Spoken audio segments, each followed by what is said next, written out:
Hello friends, ఈరోజు మీకు ఒక చిన్న కథ చెప్తానండి.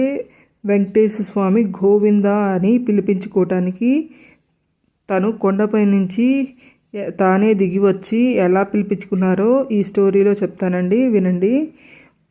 ఒకరోజు వెంకటేశ్వర స్వామి అగస్త్యముని దగ్గరికి వెళ్ళి, నేను శ్రీనివాసుని ఆవుని దానంగా తీసుకోవటానికి వచ్చాను అని అగస్త్యముని అడుగుతారు. అప్పుడు అగస్త్యముని అంటాడు, నీ గోదానం చెయ్యాలంటే నువ్వు భార్య సమేతంగా ఉండాలి, నీ భార్యను తీసుకొని రా అని చెప్తాడు. సరే అని వెంకటేశ్వర స్వామి తిరిగి వెళ్ళిపోతారు. మరులా ఒకరోజు వెంకటేశ్వర స్వామి లక్ష్మీదేవి సమేతంగా వస్తారండి. అదే సమయంలో అగస్త్య మహర్షి ఆశ్రమంలో ఉండరు. తన శిష్యుల్ని అడుగుతారు, నీ గురువుగారు నాకు ఆవుని దానంగా ఇస్తానని చెప్పారు,